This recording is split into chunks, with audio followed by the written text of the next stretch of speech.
Psaume 19. Ciel la fait paraître à clair pour voir bon Dieu ya. Li fait ouais tout ça bon Dieu te fait ak men. Journée jodi a raconter cause ça bay journée demain k'ap venir. La nuit ça a répété bay la nuit qui vient après ya. Yo pas parlé, yo pas dit yon mot. Ou pas tande yon ti bri, mais ça yo di ya, marché aller tout partout sous la terre.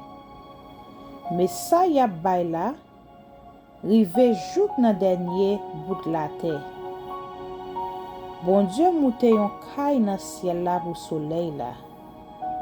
Soleil la même sorti tan kou yon homme qui fait marié, kap sorti en dan chambre li. Li content. La kouri tan kou yon grand nèg qui connaît li déjà gen kous la.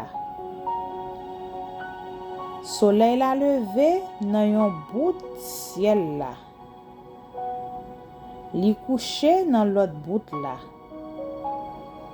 Chaleur li bat sous tout bagay. La loi Seigneur bon sous tout point. Li montre nous gens pour nous vivre. Nous mettre bien confiance dans commandement Seigneur ya. Tout monde qui pas bien comprendre, la bay ou comprendre.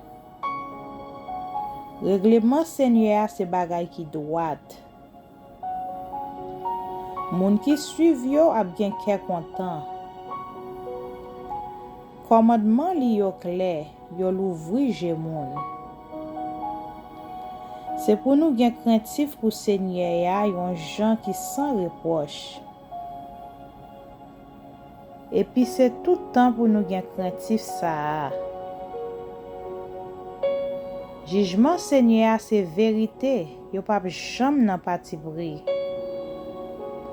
Moun ap kouri derrière yo pi red passe derrière l'or. Même passe l'or qui pi bon an. Yo pi douce passe sirop miel. Même passe sirop k'ap dégoûté nan gâteau miel. Moi même k'ap servi ou la. Yo ban man pile connaissance. Gen gros récompense pour moun k'ap obéi yo.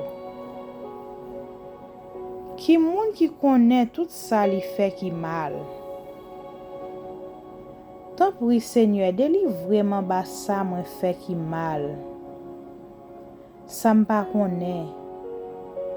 Moi même k'ap servi ou la. Protégez-moi tout en bas péché moi fait ak toute connaissance moi. Pas quitter yo prend pied sous moi.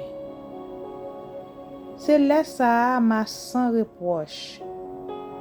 C'est là ça m'a délivré en bas gros péché ya.